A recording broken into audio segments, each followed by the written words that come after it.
AITA for refusing to attend my sister's wedding because of a decades-old family feud. I, 32F, have always had a complicated relationship with my family. Growing up, my parents were emotionally distant, and my older sister, Emily, 35F, was always the golden child. She excelled in school, sports, and social activities, while I struggled with anxiety and self-esteem issues. It created a kind of invisible barrier between us that only worsened over the years. Our parents rarely intervened or addressed our conflicts, leaving us to navigate our rivalry on our own. The feud that has now completely fractured our relationship started over 15 years ago, during our first family vacation without parents. Emily and I were supposed to share a hotel room. I had just turned 16 and was navigating the usual teenage anxieties. I accidentally spilled a bottle of nail polish on the hotel carpet, and Emily lost her mind. She screamed at me, called me clumsy, and threatened to tell my parents I ruined her perfect vacation. I tried apologizing, offering to clean it up, and even offer my allowance to pay for professional cleaning. She refused all of it and refused to speak to me for the rest of the trip. Our parents didn't do much besides tell me to just get along. From that point on, every minor disagreement between us escalated into a huge fight. Over the years, the pattern continued. Emily would belittle my accomplishments, make passive-aggressive comments about my choices, and generally act like I was an inconvenience in her life. I, on the other hand, became defensive and resentful, which only fueled her superiority complex. I've tried therapy, self-improvement, and even attempted reconciliation multiple times, but she has consistently shut down any effort at meaningful communication. Fast forward to last year, Emily got engaged to her fiancé, Tom, 36M. Initially, I wanted to be happy for her. I tried texting her congratulations and expressing excitement, but she barely acknowledged it. Then she sent a group message with wedding details, including an invite to the bridal shower. I decided to attend, hoping to bridge the gap. The shower was a nightmare. Emily publicly criticized my outfit, made jokes about me being the sister who never grows up, and then complained to our mutual friends about how difficult it was to invite me. I left early, frustrated and hurt, and didn't speak to her for months after that. A few weeks ago, Emily sent a formal wedding invitation. It came with a note saying, "We really hope you can make it. It would mean a lot to both of us." I spent days agonizing over it. I thought about attending for the sake of family appearances and my parents' feelings. But then I remembered all the times she humiliated me, dismissed my feelings, and made me feel unwanted in her life. I also considered my own mental health. Weddings are emotionally charged events, and I knew attending would likely trigger anxiety, anger, and resentment.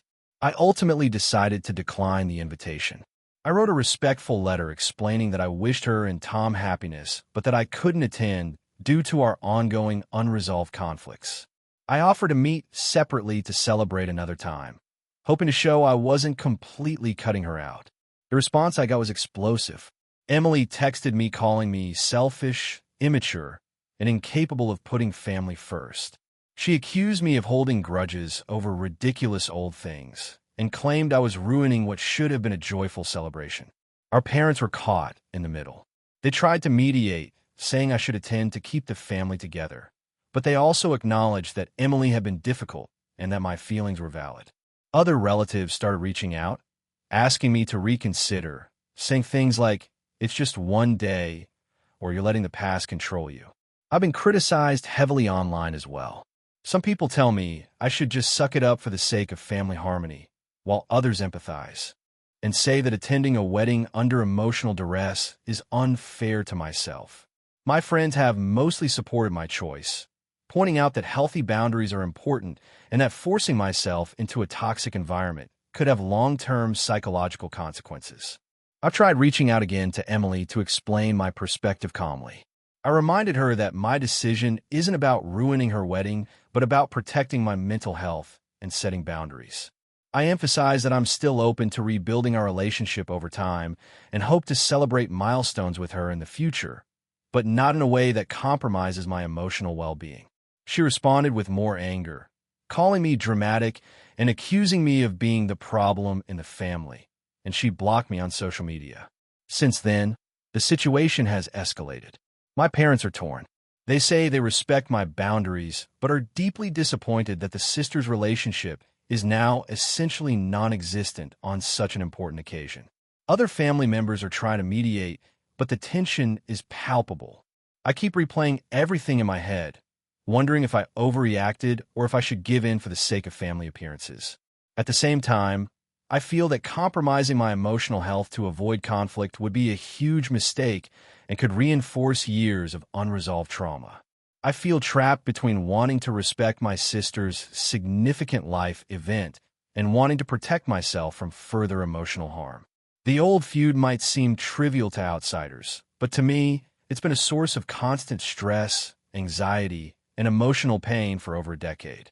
Every interaction with Emily feels like walking on eggshells, and this wedding feels like it would be the pinnacle of that ongoing tension. So, Reddit AITA for refusing to attend my sister's wedding because of a decades-old family feud.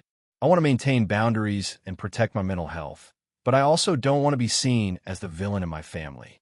I'm willing to stay in touch and celebrate other occasions separately, but the wedding feels impossible. Is my decision selfish, or am I justified in prioritizing my well-being over family expectations? If you enjoyed the video, don't forget to leave a like and subscribe to the channel.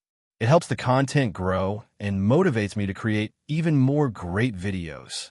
Turn on notifications so you don't miss any new uploads. By the way, I'm curious, when do you usually watch my videos? While working, studying, or just relaxing at home? Let me know in the comments. I'd love to hear from you. Thank you for your support. AITA for refusing to attend my sister's wedding after a huge falling out over our family inheritance. So, this all started about 2 years ago when my parents passed away unexpectedly. I'm the older sibling, 32, and my sister is 28. Growing up, we were close, but not inseparable. We fought like most siblings do, mostly over minor things, but nothing serious until the inheritance situation arose. My parents left behind a house, some investments, and a small business that they had built from scratch. The will was clear. Everything was to be split equally between the two of us. At first, everything seemed straightforward. My sister and I were supposed to sell the house and split the proceeds, liquidate some investments, and figure out the business later. I assumed it would be a simple process. But then my sister started acting different. She began insisting that she should have the house because she had memories there, and that I never appreciated our family home anyway. I tried to reason with her, explaining that the plan was to sell and split, as per the will, but she kept pushing. It escalated when she hired a lawyer and started to challenge the will in court. She claimed that our parents had been unduly influenced by me in the months before their death, which I found absurd and incredibly hurtful. I didn't even want the house for myself. I just wanted to honor what my parents had planned. The whole process dragged on for months, with both of us spending money on legal fees, lawyers sending letters, and an increasing amount of tension at family gatherings. Meanwhile, my sister started talking to our extended family about how selfish I was being. I didn't really get along with some of them anyway, but suddenly I was being painted as the villain. It was isolating. Eventually, the court ruled in my favor, reaffirming the will. But the damage was done. Our relationship had been irreparably strained. A few months later, my sister announced her engagement. I initially tried to be supportive, thinking this might be an opportunity to mend things. I congratulated her and offered to help with some minor wedding planning tasks she asked about. But then she began making comments that were insulting. She would make passive-aggressive remarks about money, like joking that, "I hope you don't think you're getting a share of the wedding photos because you were so generous with your parents' estate." Sometimes it was more subtle, like excluding me from group chats or planning events that she knew I couldn't attend. The breaking point came when she invited me to the wedding. I asked if we could have a conversation first about our relationship, because I didn't want to walk into her wedding pretending everything was fine when clearly it wasn't. She refused, saying she didn't want to dredge up the past, and that family issues should stay in the past. That might sound reasonable, but the way she said it made it clear she expected me to just drop all my hurt and guilt without acknowledgement. I told her I couldn't attend. I explained that after everything that had happened, I couldn't celebrate her wedding while feeling deeply hurt and disrespected. I offered an alternative. I would send a gift, write a heartfelt letter, or even meet her after the wedding to try to rebuild our relationship. But she refused, saying that not attending was disowning the family and that I was being petty. Our parents, friends, and extended family started weighing in, some supporting her, some supporting me.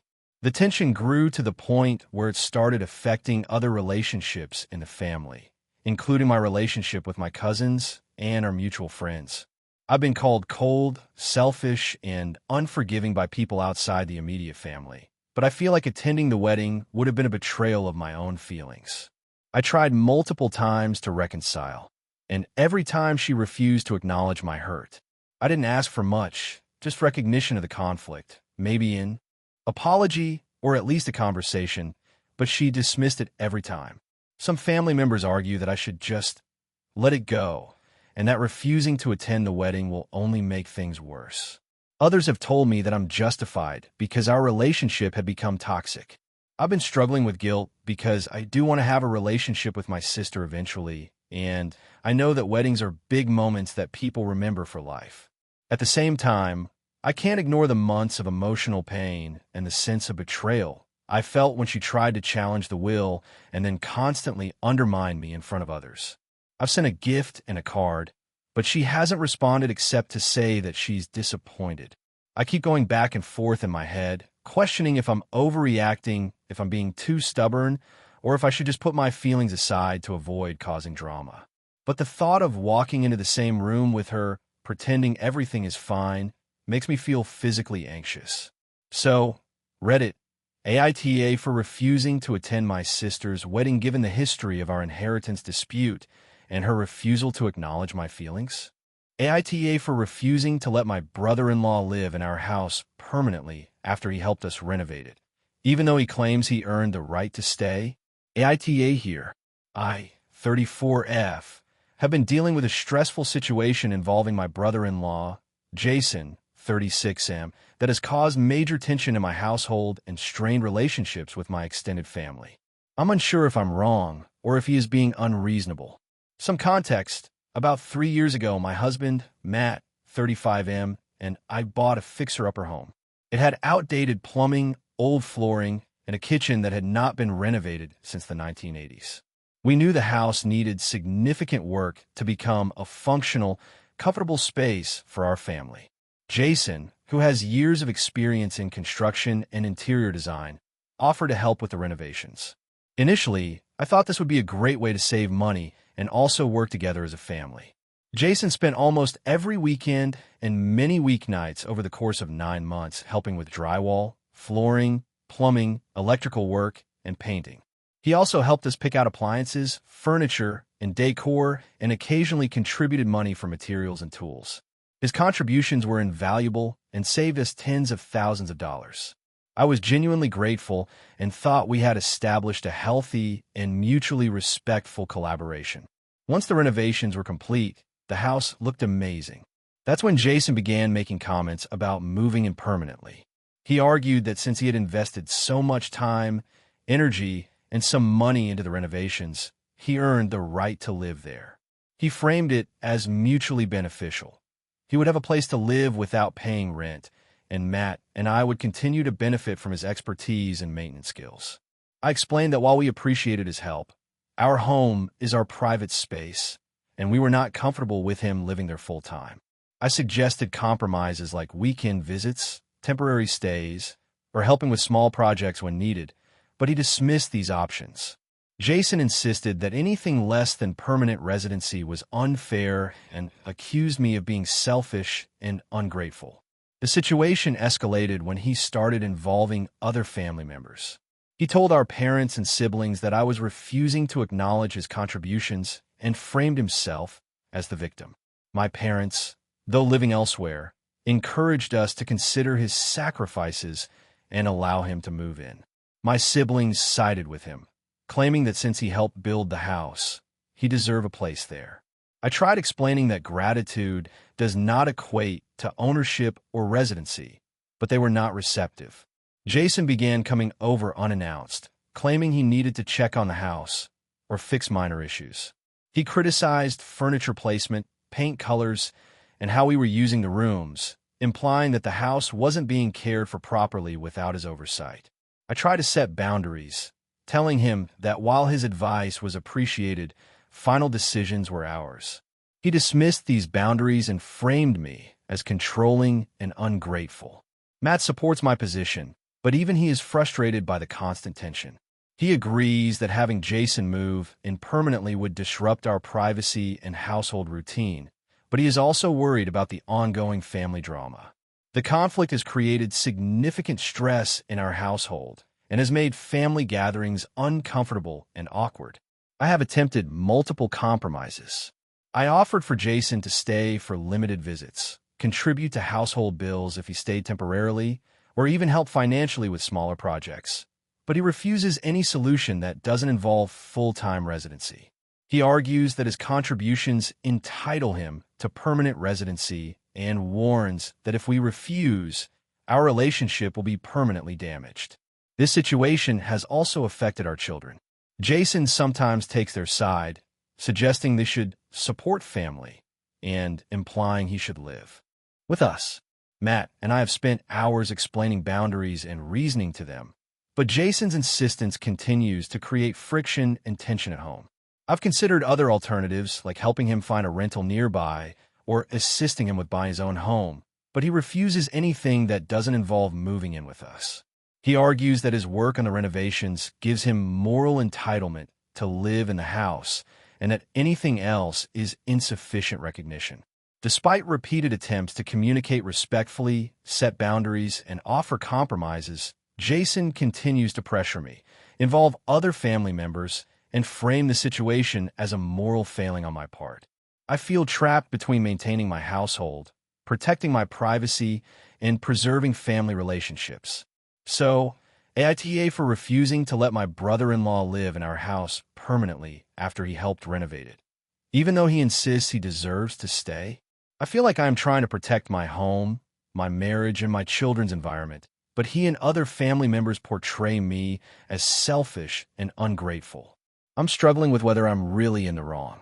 AITA for refusing to let my fiancé's mother move in with us permanently, even though she claims she has nowhere else to go. I, 31F, have been with my fiancé, Ryan, 33M, for 6 years. We recently bought our first home together, a 3-bedroom townhouse in a quiet neighborhood.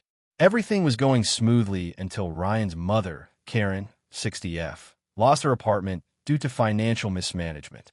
She called us, distressed, claiming she had nowhere to live and needed to move in temporarily while she figured things out.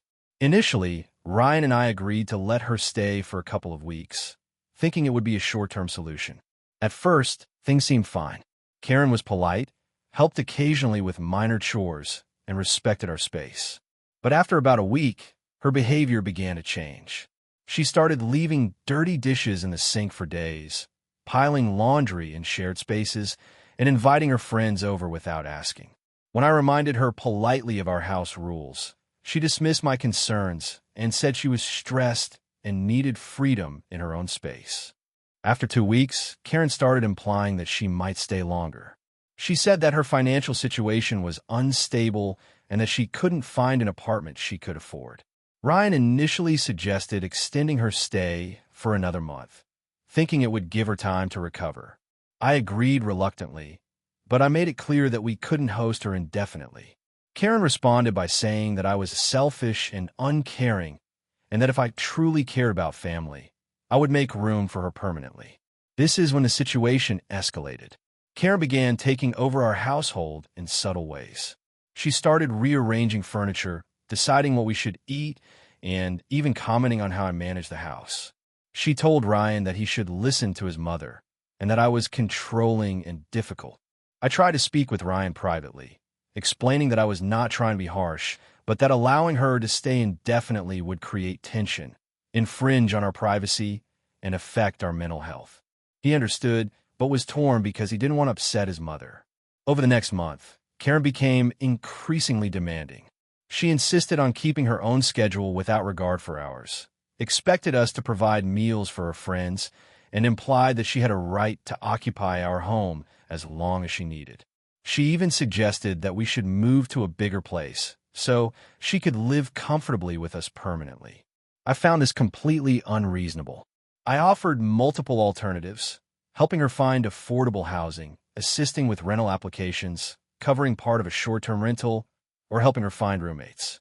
She refused all of these options, claiming that nothing was acceptable except living with us indefinitely. Ryan's involvement complicated matters. While he generally supported my concerns, he also felt guilty about denying his mother, especially after she started sending him emotional messages almost daily.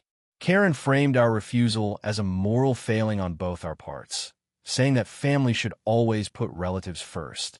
She even threatened to cut contact with him if we didn't comply. The constant pressure caused major tension in our household. I started feeling stressed, anxious, and resentful, and our relationship began to suffer. I eventually had to draw a firm line. I told Karen that we could not allow her to stay permanently, that our home was built for just the two of us, and that this decision was final. She reacted angrily, saying that I was heartless and that Ryan and I would regret putting money and comfort over family. She also sent long messages trying to guilt-trip me, claiming that I didn't care about her well-being and that our refusal was morally wrong. The conflict extended to friends and extended family. Some relatives took her side, saying that I should help her out and that family comes first. Others supported my position, noting that temporary assistance is one thing, but a permanent arrangement would be unreasonable. Friends who visited our home noticed the tension and advised me to maintain my boundaries. Despite the stress, Ryan and I agreed that our boundaries were necessary. We offered her short-term accommodations, financial support for moving, help finding roommates, and guidance on budgeting. She continues to refuse, insisting that only living with us will solve her problems. I feel conflicted because I do want to support her, but I cannot sacrifice my home, privacy, or mental health. I also worry that allowing her to stay permanently would create long-term resentment between all three of us. I have tried to communicate calmly, empathize with her situation, and provide practical solutions, but she refuses anything short of moving in permanently. This has caused ongoing tension in our family, and I sometimes feel guilty for standing my ground. At the same time, I know that compromising would be unhealthy for both Ryan and me.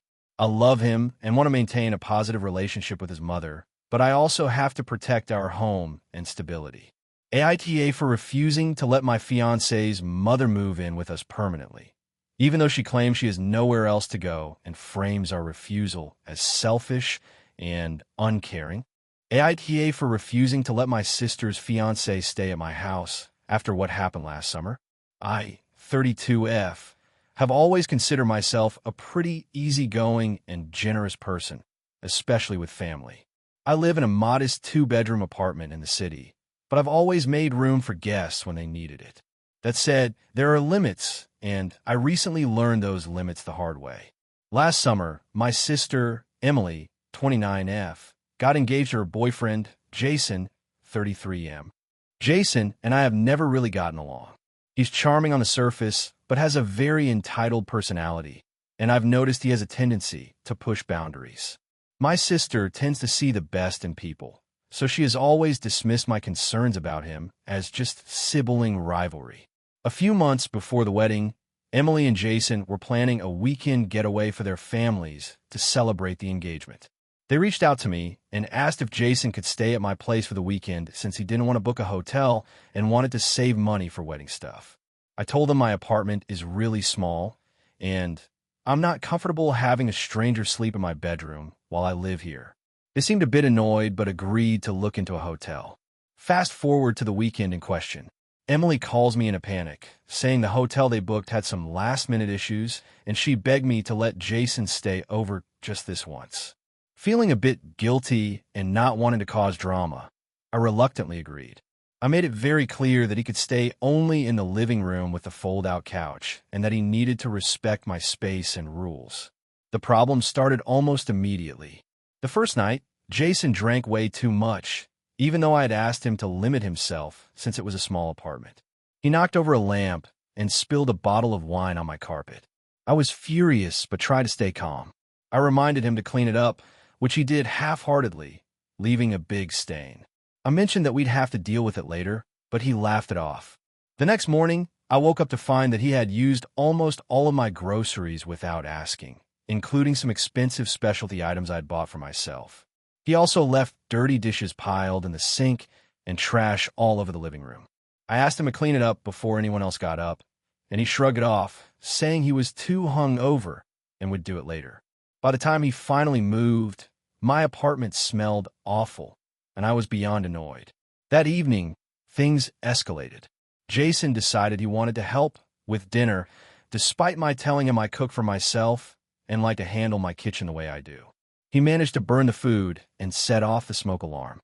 When I told him he needed to stop, he got defensive and started making passive-aggressive comments about how I was being uptight and my rules were ridiculous. Emily tried to mediate, but Jason ignored her and continued being rude. By the end of the weekend, I was mentally exhausted. My apartment was trashed, my groceries were ruined, my carpet had a noticeable stain, and my smoke detector was still chirping because of the kitchen incident. Jason acted like nothing had happened and even made a comment about how generous I was for letting him stay. After they left, I had a long talk with Emily. I explained that I couldn't let Jason stay at my place again and that the weekend had been extremely stressful. Emily got upset and said I was being unreasonable and overreacting. She insisted that I should just forgive him since he's family now. I told her that generosity has limits, and my home is not a hotel or a free resource for someone who doesn't respect boundaries. Since then, Emily has been avoiding me. She posts pictures of her and Jason traveling or having dinners out and sends passive-aggressive texts like, "Hope you're not mad at us," or "It was just one weekend. You're too sensitive." I haven't responded because I don't want to fuel more arguments. I've also started noticing other family members subtly hinting that I should get along with Jason and stop holding grudges. I feel like I have every right to protect my space and my peace of mind. I let someone into my home, they disrespected it completely, and now I'm expected to just move past it. I don't want to be petty, but I also don't want to compromise my boundaries. So, Reddit AITA for refusing to let my sister's fiancé stay at my apartment again after what happened. AITA for refusing to let my cousin live in my house permanently after she helped renovate it, even though she claims she earned the right to stay. AITA here. I, 36F, have been dealing with a stressful and complicated situation involving my cousin, Lily, 34F, that has caused tension in my household and strained family relationships. I'm struggling to determine whether I'm actually in the wrong or if she's being unreasonable. Some background. About 3 years ago, my husband, Ethan, 37M, and I bought a house that was in rough shape but had great potential. It had outdated plumbing, a 1970s kitchen, worn floors, and a backyard that needed serious landscaping. We knew it would take a lot of work and money to turn it into our long-term home. Lily, who has experience in construction and interior design, offered to help with the renovations. I initially thought this would be a fantastic way to save money and spend time together as family. Over the next 9 months, Lily spent countless weekends and many weeknights helping with plumbing, drywall, flooring, painting, and furniture selection.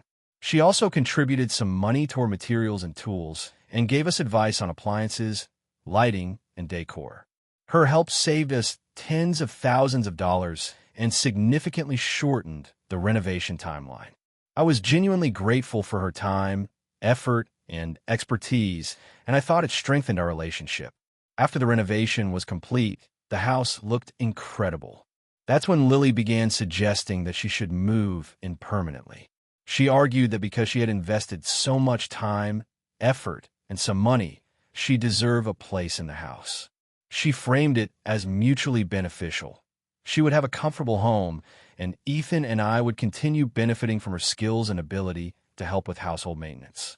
I explained that while we appreciated her help, our home is our private space, and we were not comfortable with her living there full-time. I suggested compromises, like occasional weekend visits, temporary stays, or helping with specific projects when needed, but she rejected all these options. Lily insisted that anything less than permanent residency was unfair and accused me of being selfish and ungrateful. The situation worsened when she started involving other family members. She framed the story as if I were refusing to acknowledge her contributions, portraying herself as the wrong party. Our parents, who live nearby, encouraged me to consider her sacrifices and allow her to move in. My siblings also took her side, claiming that since she helped build the house, she deserved a place there. I tried to explain that while I am grateful for her help, gratitude does not equate to ownership or the right to live in someone's home permanently, but they refused to listen. Lily also started showing up unannounced, claiming she needed to check on the house or fix minor issues. She criticized furniture placement, paint colors, organization, and other small details, implying that the house wasn't being cared for properly without her oversight. I attempted to set clear boundaries, explaining that while her advice is appreciated, final decisions are ours. She dismissed my boundaries, framing me as controlling and ungrateful. Ethan supports my position, but even he is frustrated by the constant tension. He agrees that allowing Lily to move in permanently would disrupt our privacy and household routine, but he's also concerned about ongoing family drama. The conflict has caused significant stress in our household and made family gatherings awkward and tense. I have attempted multiple compromises. I offered for Lily to stay for limited visits, contribute to household bills if she stayed temporarily, or help financially with smaller projects. She refuses any solution that doesn't involve full-time residency. She insists that her contributions entitle her to permanent residency and warns that if we refuse, our relationship will be permanently damaged. This tension has also started affecting my children. Lily occasionally takes their side, suggesting that they should support family and implying that she should live with us.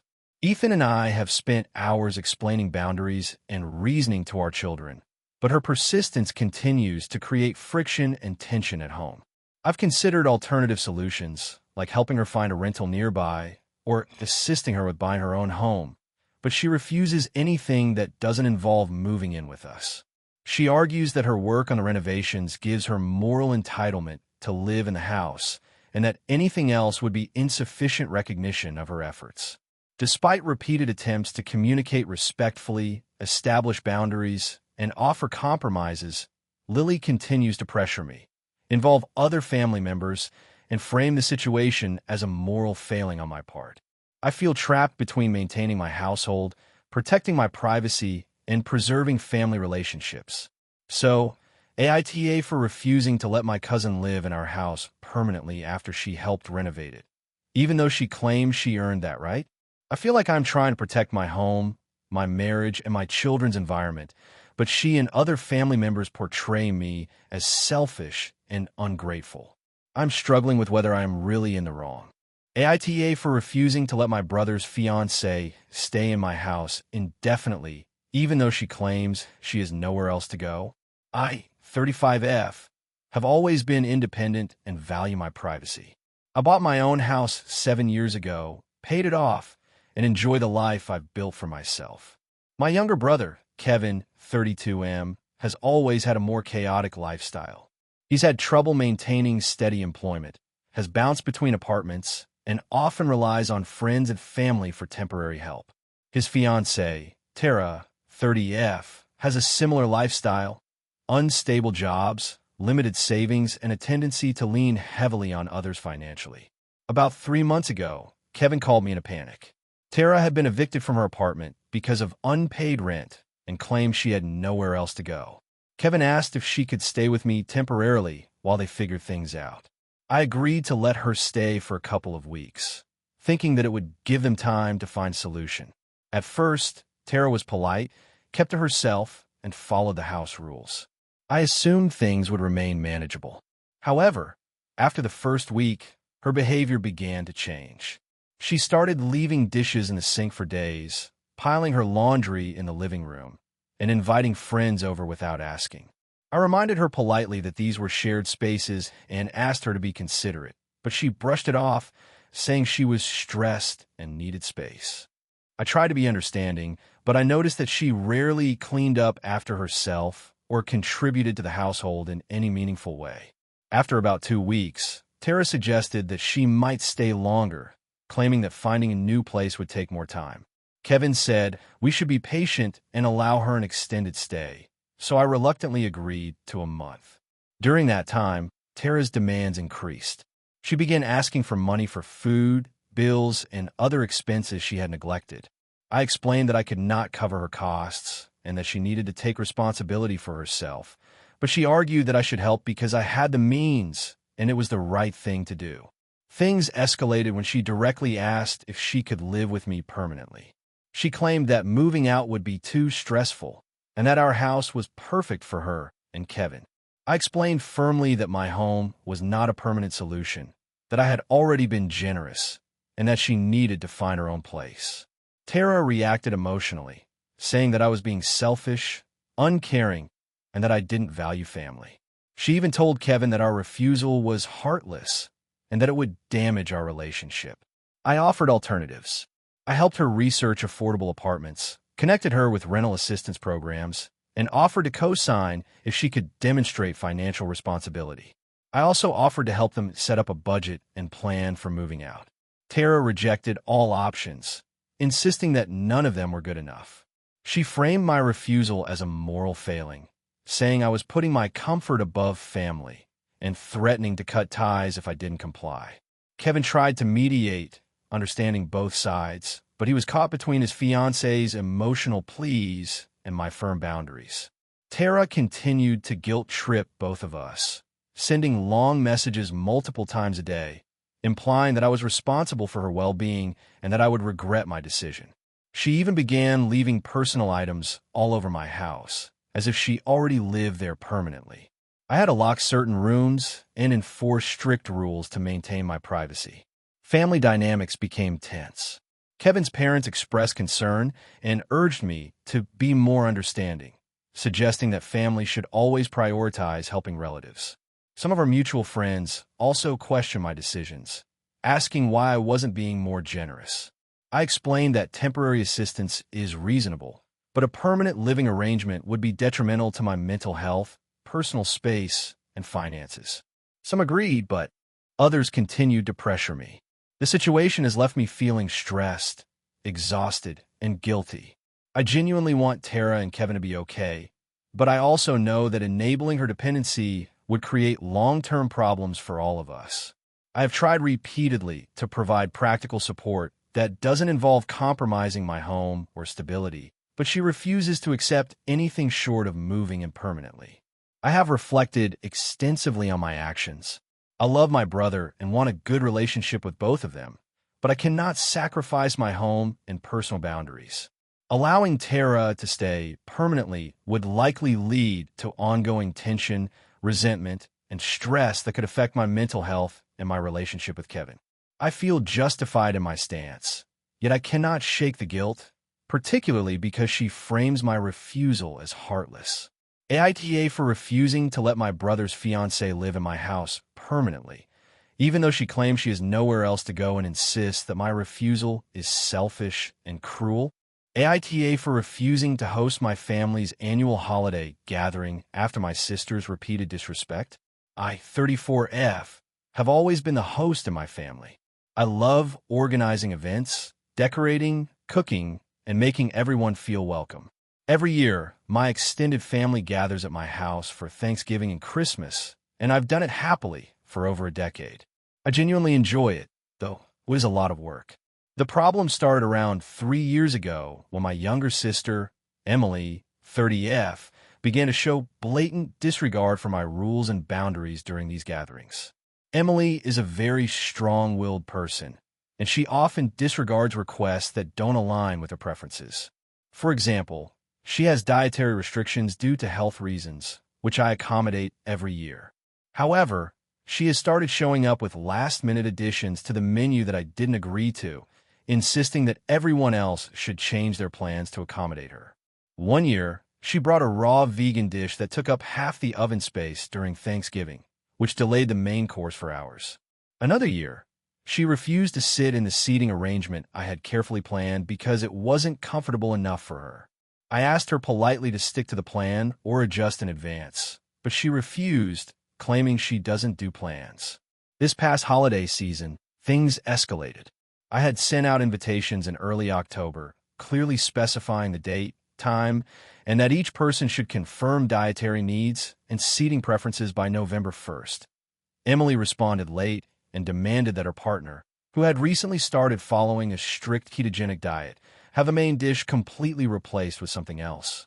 I reminded her politely that this was too late to rearrange and suggested she bring a dish for herself if needed. She replied that it was ridiculous to expect her to do that and that I should just know what's right for her. I tried to reason with her privately. I explained that accommodating her last-minute changes would disrupt the schedule, cost extra, and add stress to me. She responded by sending a long text about how families should always prioritize each other's comfort, and that me refusing to comply made me selfish.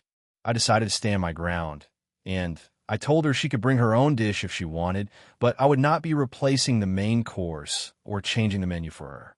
2 weeks before the event, I started to notice that my anxiety about Emily's reaction was affecting me more than usual.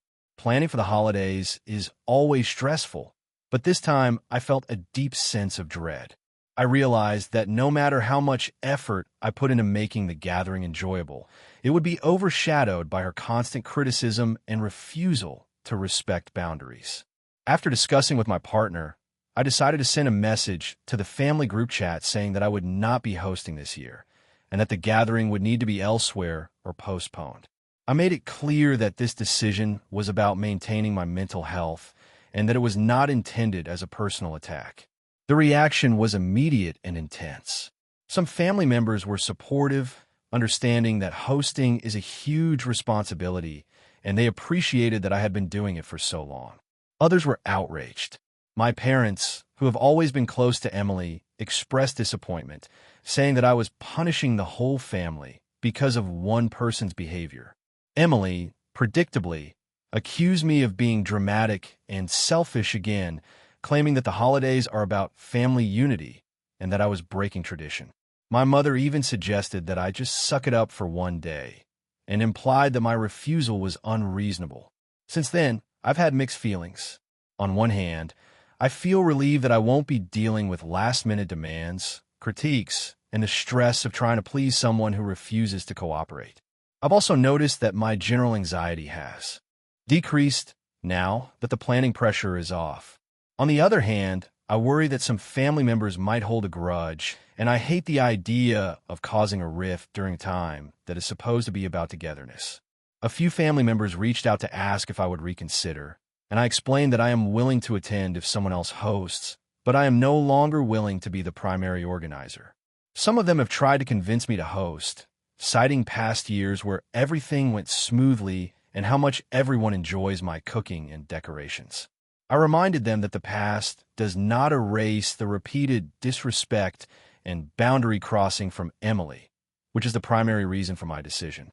My partner is fully supportive, saying that my mental health and peace of mind are more important than any family tradition. However, Emily continues to send passive-aggressive messages, such as, "Hope you enjoy doing nothing this holiday," or "Some of us will be sad you're not hosting." These messages frustrate me because they completely ignore the fact that my decision was made to protect my well-being and not to hurt anyone. I have been reflecting a lot on whether I handled this correctly.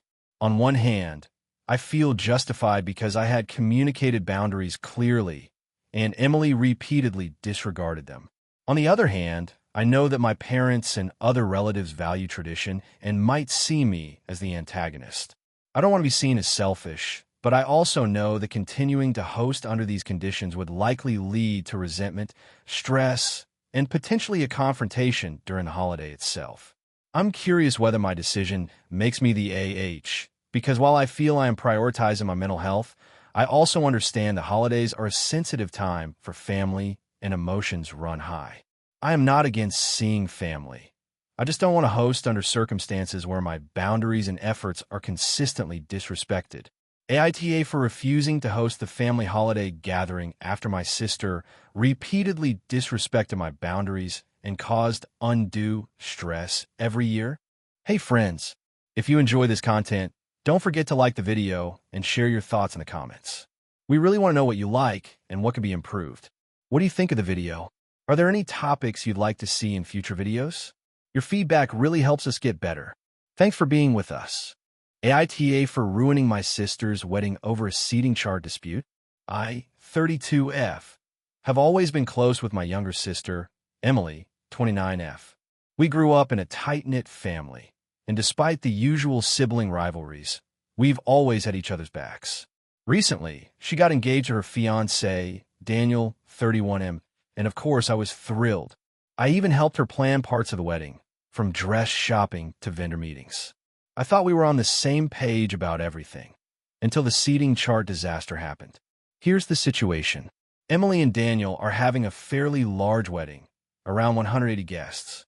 Early on, Emily asked me if I wanted to sit at the family table with her, Daniel, and our parents.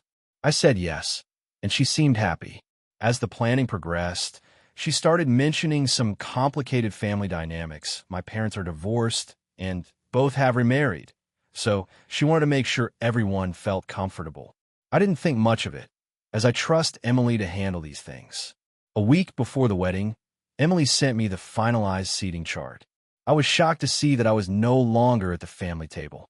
Instead, I was sitting at a separate table with Daniel's extended family, people I've met maybe once or twice and don't really know. I immediately called Emily to ask why, and she said Daniel had requested it because he didn't want me at the family table. She said it wasn't personal, but I couldn't help feeling hurt. I asked if we could compromise, maybe put me at the family table for part of the night, and she insisted that Daniel's decision was final. I started thinking about why Daniel might not want me there. I remembered that at Daniel's birthday party last year, I had made a joke about him being overly competitive in board games, and he got a little irritated. I didn't think much of it at the time. It was clearly meant in jest, but maybe he held a grudge. I also know that Emily's mother-in-law has been subtly critical of me in the past, which Daniel may have noticed. Anyway, I was frustrated and felt like Emily had taken Daniel's side over me, despite our lifelong bond. I didn't want to make a scene at the wedding, but I also didn't want to just quietly sit somewhere I didn't belong. So, I came up with a plan to subtly influence the seating without causing a huge confrontation. On the day of the wedding, when the seating chart was posted at the entrance of the reception hall, I noticed that a few tables were not fully assigned. I casually approached the wedding coordinator and suggested a minor adjustment, pointing out that my parents were at the family table and it might be easier if I sat with them. The coordinator seemed hesitant but agreed to make the change, thinking it was a simple logistical fix. The reception began, and everything was going smoothly. I was now seated at the family table next to my parents and Emily. Initially, Emily seemed a little surprised but smiled politely. Daniel, however, looked visibly annoyed when he realized the change. Throughout the dinner, he avoided direct eye contact with me and barely spoke. Emily's mom-in-law gave me a sharp look, but I tried to ignore it. After the speeches and dinner, Daniel pulled Emily aside. I couldn't hear everything, but it was clear he was upset. Emily came back and told me that Daniel was frustrated I had moved myself without consulting them, and he felt disrespected. Emily asked me why I had done it, and I explained that I felt hurt being separated from my family on such an important day. I also told her that I didn't intend to cause drama. I just wanted to sit where I felt I belonged. Things escalated when Emily's father, who had noticed the tension, quietly asked me if I understood that my actions had upset Daniel. I apologized, saying that I was only trying to prevent feeling isolated during the reception, but he seemed disappointed. By the end of the night, there was a noticeable tension at the family table. Daniel barely spoke to me, and Emily seemed torn between defending me and appeasing her husband. After the wedding, Emily sent me a message expressing her frustration. She said I had undermined her planning and disrespected Daniel. She also mentioned that some guests had noticed the seating shuffle and found it awkward. I tried to explain my perspective, emphasizing that I hadn't intended to embarrass anyone or ruin the day, but she hasn't responded much since. Now, I feel guilty and conflicted. On one hand, I think I was justified in wanting to sit near my family on my sister's wedding day. On the other hand, I recognize that I should have respected the final seating chart and handle my feelings privately rather than taking matters into my own hands. My parents have been supportive, saying I was just trying to be included, but I know Daniel and Emily are upset. I've been debating whether to apologize directly to Daniel, but I'm afraid it might make things worse. I also wonder if I should have just accepted the seat assigned to me and avoided all this conflict. So, AITA for moving myself to the family table at my sister's wedding, even though it caused tension with her husband and disrupted her seating plan. AITA for refusing to let my sister move in with me indefinitely, even though she claims she has nowhere else to go. I, 33F, have always valued my independence. I bought my own house 6 years ago, paid it off, and built a stable life for myself. My younger sister, Olivia, 29F, has always struggled with finances and stability. She's had a series of short-term jobs, frequently changed apartments, and often relies on family and friends for support. Over the years, I've helped her when I could, letting her stay for a week or two in emergencies and occasionally lending her small amounts of money. I always tried to set boundaries because I know she has a pattern of relying too heavily on others. About 3 months ago, Olivia called me in a panic.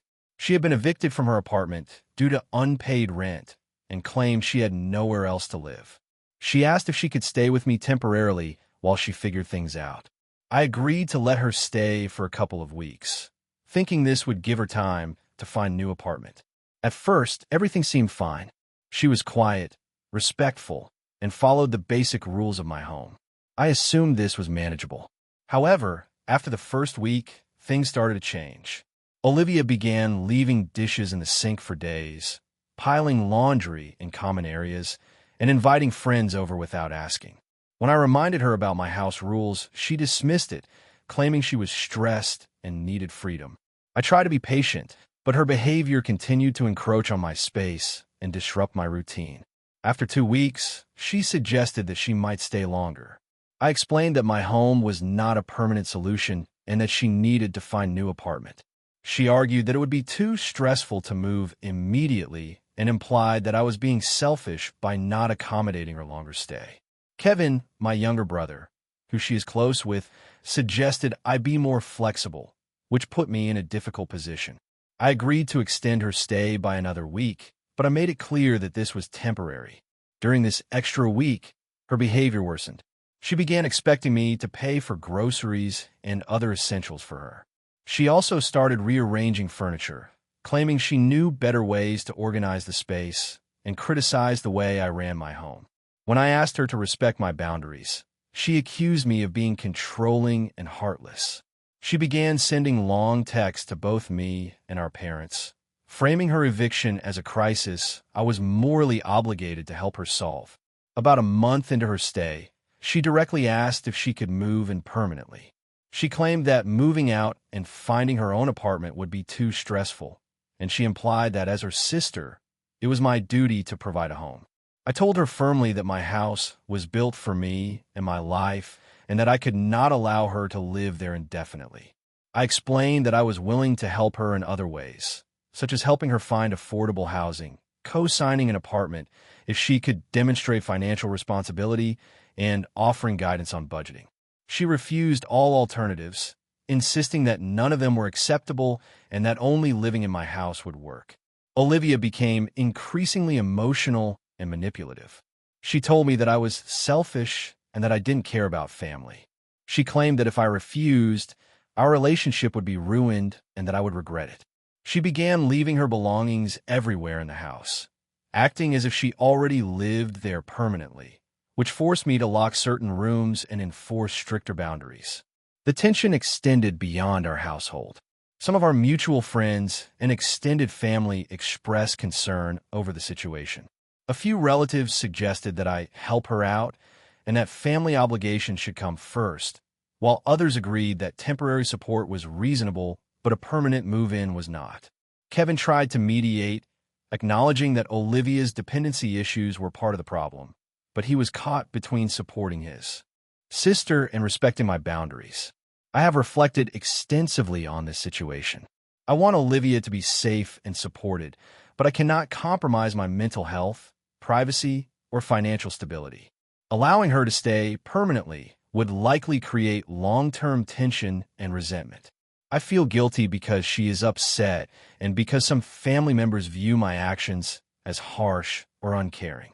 At the same time, I know that enabling her dependency would not help her grow or solve her underlying problems.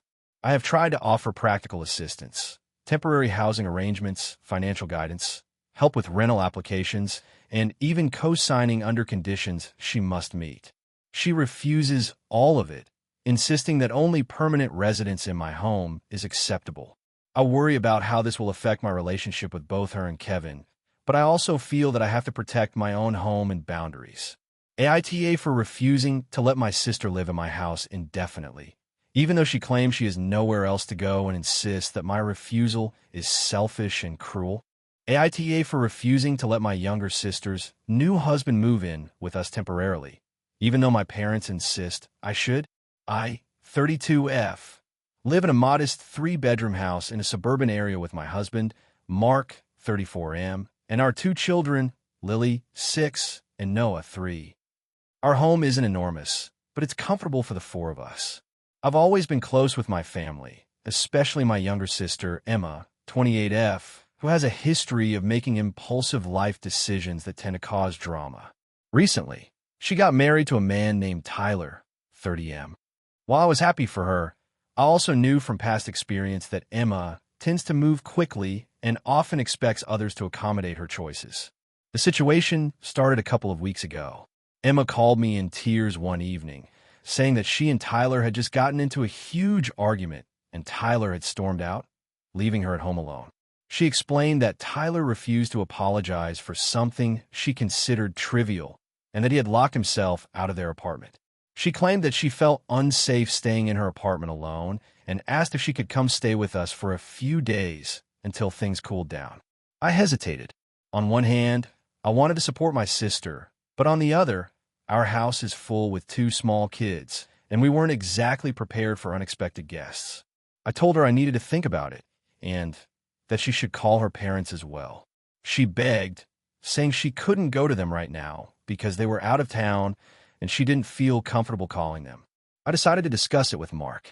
He was very clear that while he sympathized with Emma, having another adult in the house, especially Tyler, who he had only met once and barely knew, would disrupt our family routine and potentially create tension.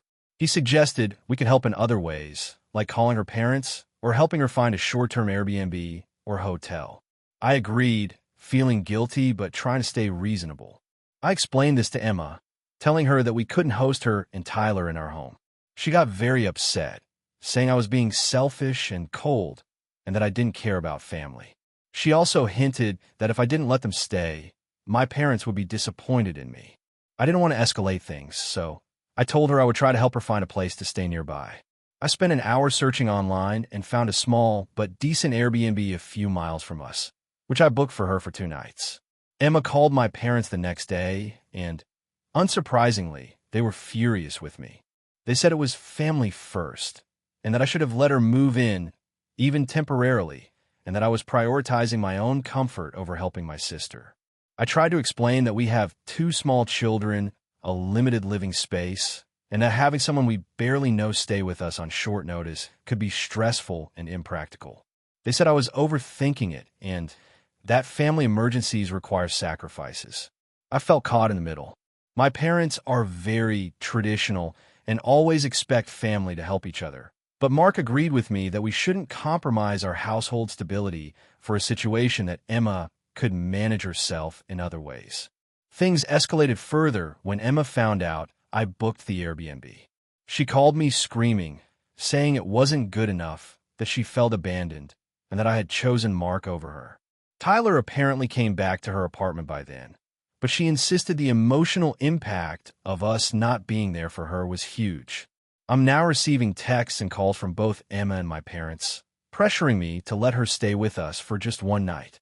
They say I'm being unreasonable, heartless, and that this will harm our relationship. Mark and I have agreed firmly that we are not comfortable hosting her or Tyler, even temporarily. Our kids' routines, our space, and our boundaries matter, and we feel that providing other forms of support, like helping with accommodations or offering rides, is reasonable and responsible. I do feel guilty because my parents and sister are very emotional, and I can see why they think I'm not being a good sister. But I also feel that I'm not doing anything wrong by setting boundaries. I'm worried that refusing to host them will cause a permanent rift with Emma and possibly strain my relationship with my parents. So, AITA for refusing to let my sister and her husband stay with us temporarily, even though my parents insist I should. AITA for refusing to host my sister's wedding after she excluded me from the planning process. I, 32F, have a younger sister, Mia, 28F, and growing up we were close, but as adults, things have become complicated. About a year ago, Mia got engaged to her fiancé, Tom, 30M. From the start, she made it clear that she wanted a small, intimate wedding. I completely understood and respected her wishes. The problem is, she consistently shut me out of the planning, even though I've been more than willing to help. Mia and I have always had a bit of a competitive dynamic, but I never thought it would affect something as important as her wedding. She has a group of friends that she leans on heavily, and I was happy to let her rely on them if she wanted. But then things started to feel intentionally exclusive. She wouldn't let me see her dress early on. She didn't want my opinion on the venue or the menu, and she even didn't want me to help with the guest list. Every time I asked to be involved, she'd respond with, "It's just easier if you don't worry about it," or "Don't stress, I got it covered." I tried to let it go, telling myself it wasn't worth fighting over, but it stung more than I expected. A few months ago, Mia approached me with what she called a small favor. She asked if I could host the wedding at my house.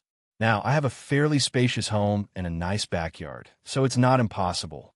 However, this request came completely out of nowhere. She hadn't asked me about anything else, didn't consult me about timing, catering, or capacity, and just assumed I would say yes. I told her I needed to think about it, because hosting a wedding is a huge commitment, both financially and logistically. When I told Mia I was hesitant, she became defensive. She said, "It's just our wedding, we wanted a personal place, and it's really important to Tom and me. I thought you'd understand." I explained that it wasn't a matter of not wanting to help, but hosting a wedding in my home involved a lot more than just opening the door. There's seating, catering logistics, parking, cleaning, potential damage, and so much coordination that I can't just manage in a week or two. She said I was overreacting and that since I'm her sister, I should naturally want to help. I tried to compromise. I offered to help her find a venue, help with decorations, or even host the rehearsal dinner, but she shot down every suggestion. The more I resisted, the more she started guilt-tripping me. She told me that our parents were disappointed and that I was being selfish and unsupportive.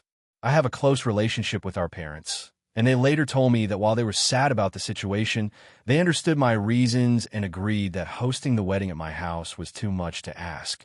Things escalated when Mia told me she had decided to go ahead with my house anyway, assuming I would feel pressure to allow it once the plans were already in motion. I was furious. I told her in no uncertain terms that I would not host the wedding and that she needed to respect my boundaries. She accused me of not being a good sister and said I didn't care about her special day. At this point, I realized she wasn't going to change her stance, and I decided to step back completely. Since then, our relationship has been tense. Mia has stopped speaking to me as much, and my parents have been caught in the middle, trying to mediate. I've been accused of ruining her wedding and of being dramatic over something that she claims is a simple request. Meanwhile, my friends and my husband, 34M, have supported me, saying that hosting a full wedding at someone else's home without proper planning or consideration is not a small request, and it doesn't make me a bad sister. Here's the thing. I love my sister, and I wanted to be involved in her wedding, but it needed to be on terms that were reasonable. Hosting a wedding at my house isn't just a favor. It's a huge responsibility. And I feel like Mia was taking my generosity for granted. I've tried to help in other ways, but she refuses to accept any compromises.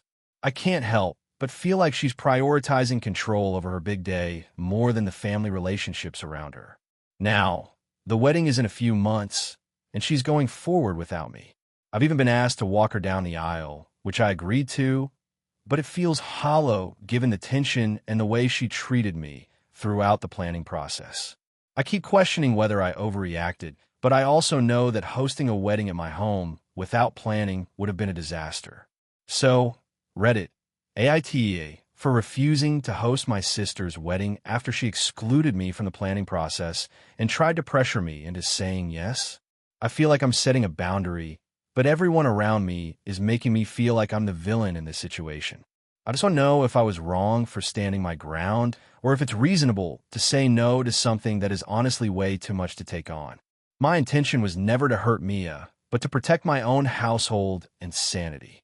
I'm just not sure if I handled it correctly, and the fallout has been worse than I anticipated. AITA for refusing to let my uncle move into my house permanently after he helped renovate it. Even though he insists he earned the right to stay, AITA here, 38F, have been dealing with a situation involving my uncle, Robert, 60M, that has caused tension in my household and strained relationships with my family. I'm unsure whether I'm in the wrong or if he's being unreasonable. Some context. About 4 years ago, my husband, Sam, 40M, and I bought a house that was in poor condition but had a lot of potential. The kitchen was outdated, the plumbing needed replacing, the flooring was worn, and the backyard required significant landscaping.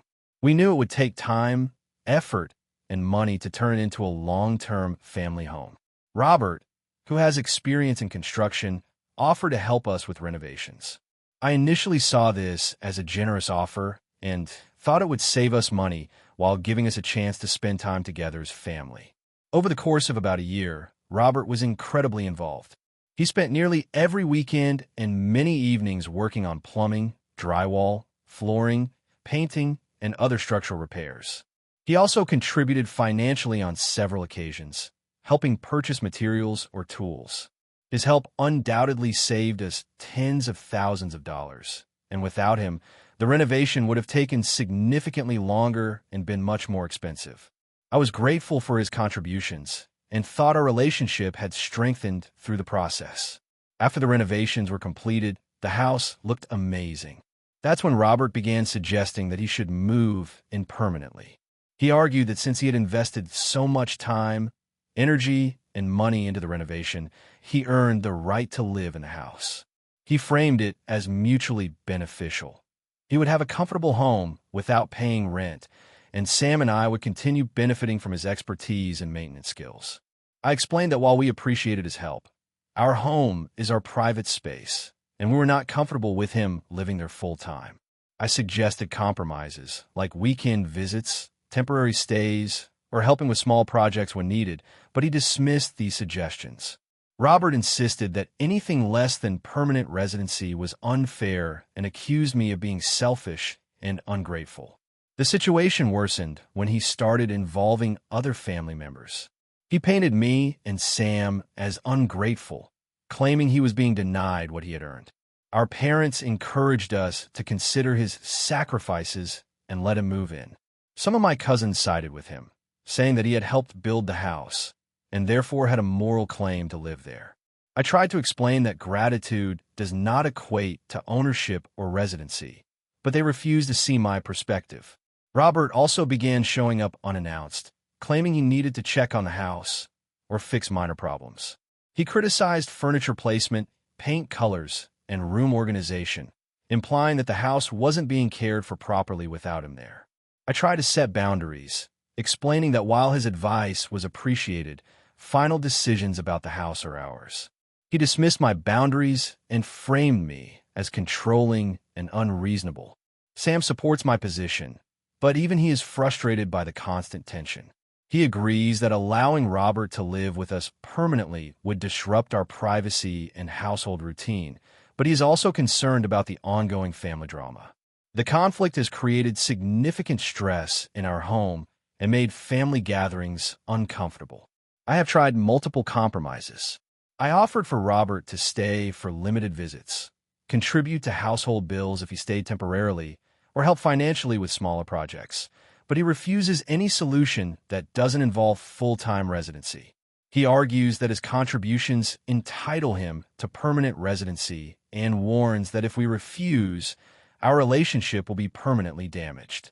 This tension has also started affecting our children. Robert sometimes tries to involve them, implying that they should support family and that he should live with us. Sam and I have spent hours explaining boundaries and reasoning, but his insistence continues to create friction and tension at home.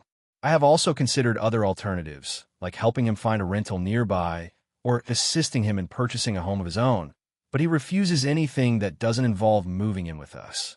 He argues that his work on the renovations gives him moral entitlement to live in the house, and that anything else would be insufficient recognition of his efforts. Despite repeated attempts to communicate respectfully, set boundaries, and offer compromises, Robert continues to pressure me, involve other family members, and frame the situation as a moral failing on my part. I feel trapped between maintaining my household, protecting my privacy, and preserving family relationships. So, AITA for refusing to let my uncle live in our house permanently after he helped renovate it, even though he claims he earned that right. I feel like I'm trying to protect my home, my marriage, and my children's environment, but he and other family members portray me as selfish and ungrateful. I'm struggling to determine whether I am truly in the wrong. AITA for refusing to financially support my best friend's wedding even though she claims I'm being selfish and unsupportive. I, 34F, have been best friends with Lena, 33F, since college. Over the years, we've been extremely close, sharing everything from personal struggles to major life events. I've always tried to be supportive, whether it's helping her move, giving advice, or celebrating milestones. However, the situation with her wedding has created serious tension between us. About a year ago, Lena got engaged. From the start, she began talking about her dream wedding, which involved a lavish venue, expensive catering, designer dresses, elaborate decorations, and a honeymoon that would cost tens of thousands of dollars. I tried to be excited and supportive, but I also noticed that her plans were well beyond what she and her fiancé could realistically afford. I assumed that her family would cover most of the expenses and that my role would be minimal. A few months into the planning, Lena asked me if I could contribute financially. At first, she framed it as a small help for minor things like flowers or invitations. I agreed to some small amounts, thinking it was reasonable and part of being a close friend. However, the request quickly escalated. She began asking me to contribute thousands of dollars to cover catering, the venue, and even part of the honeymoon. She said that since I had a stable job and some savings, it was my responsibility to help her have the wedding she wanted. I was shocked. I have a good income, but I also have my own financial obligations, a mortgage, student loans, and daily living expenses. Giving her tens of thousands of dollars would not only endanger my financial stability, but also feel like enabling her excessive spending. I tried to explain this, suggesting that she consider a smaller wedding or find ways to cut costs, but she became upset.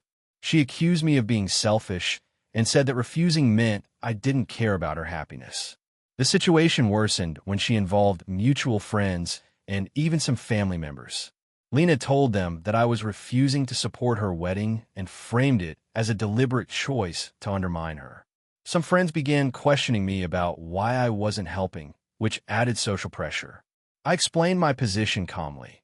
I was willing to support her in non-financial ways, such as helping with planning, coordinating guests, and organizing decorations, but I could not provide the large sums of money she requested. Some people understood, but others sided with her, saying I was being unreasonable. Despite my explanations, Lena insisted that money was the only way I could truly support her. She sent messages almost daily, guilt-tripping me and implying that my refusal would damage our friendship permanently. She even threatened that if I didn't contribute a specific amount, around $15,000, I wouldn't be included in the wedding party or pre-wedding events. I felt hurt because I wanted to celebrate with her, but I could not compromise my financial stability. I offered compromises, like covering a smaller portion of the wedding costs, contributing to a group gift, or helping with DIY decorations, but she rejected all alternatives. Over the next few months, the pressure continued. Lena would send detailed budgets, demand updates on my contributions, and frequently remind me that family and friends were counting on me to make her dream wedding possible. I try to maintain boundaries while remaining supportive in other ways, but it was stressful. I started feeling guilty, anxious, and frustrated, but I also felt justified in protecting my financial health.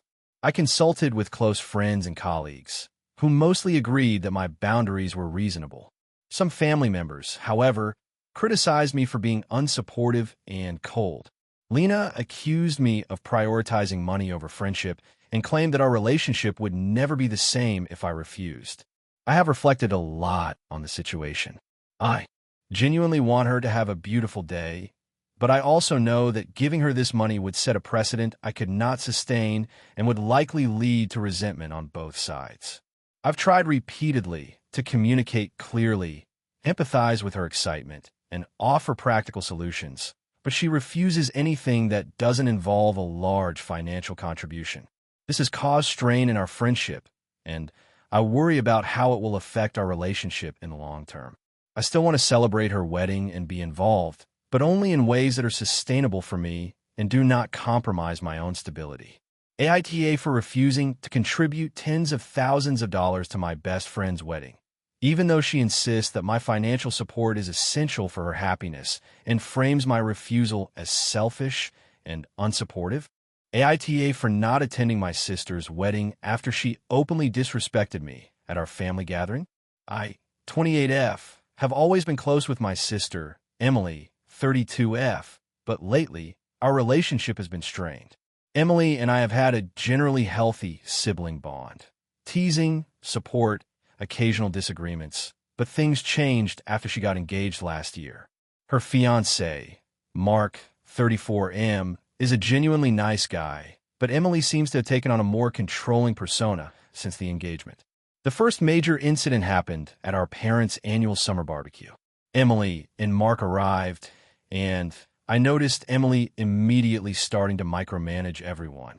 She corrected my mom about the placement of drinks on the table and insisted that Mark's younger brother, Jake, sit in a specific spot, which felt unnecessary and rigid.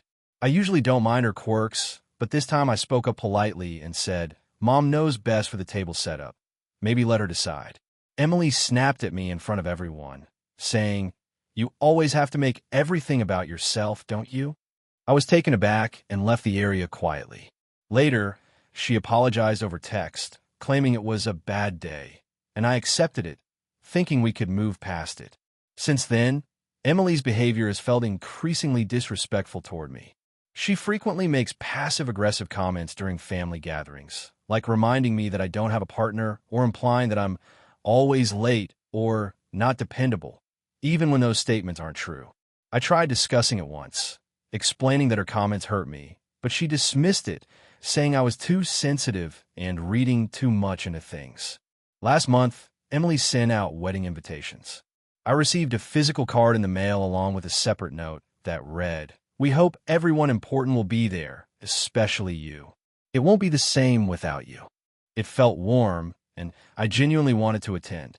I started planning my outfit, arranging time off work, and making hotel reservations. However, a week later, Emily sent me a group chat message, including our parents and some cousins. She was complaining about seating arrangements and guest lists and added, "I just wish everyone would cooperate, especially people who are difficult to get along with," tagging me directly. She knew I would see it and made no attempt to clarify or soften it. I felt humiliated and deeply hurt, and I didn't respond. I tried giving her the benefit of the doubt, thinking maybe she was stressed about wedding planning.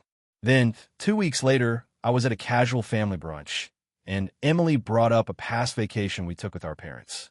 She mocked my choice to skip a hiking trail, saying, "Classic you, always scared to try anything new. No wonder you never do anything exciting with your life." Everyone laughed, and I could feel my face getting hot. I asked her to stop, but she shrugged it off and said, "I'm just joking, don't be so uptight." I left the brunch early, feeling both angry and sad. At this point, I started reconsidering attending the wedding. I felt that Emily's behavior was disrespectful, manipulative, and public, and I didn't want to spend one of the most important days of her life feeling anxious, disrespected, or embarrassed. I called my mom to discuss it, and she was shocked. She said, "Emily is stressed, and she doesn't mean it. Weddings are important. You should just go." I tried to explain that while I cared about her, my mental health and comfort mattered too. My mom replied, "Family comes first, and she's your sister. Don't let pride get in the way." Ultimately, I decided to not attend the wedding. I sent Emily a message explaining my decision. I wrote that I loved her and wanted to celebrate her happiness, but after repeated instances of public disrespect, I didn't feel comfortable attending in good faith. I offered to take her out for lunch after the honeymoon to celebrate privately, hoping to show that I wasn't abandoning her completely. I also sent a small gift for the wedding with a heartfelt card expressing my love and support. The fallout was immediate. Emily called me hysterically, accusing me of being selfish, cruel, and ruining her special day. She said that no one else had ever treated her this way and that I was making her wedding about me. Our parents were upset too, claiming I had overreacted and that I was letting emotions control logic. Some cousins have privately expressed sympathy, while others say I should just suck it up for family harmony. I feel conflicted. On one hand, I don't want to escalate family drama, and I care deeply about my sister. On the other hand, I feel that attending would have been emotionally damaging and potentially humiliating. I've been feeling guilt, sadness, and isolation, but also relief that I set boundaries. AITA for not attending my sister's wedding after her repeated public disrespect. Could I have handled things differently, or was this a reasonable stand to take for my own mental health?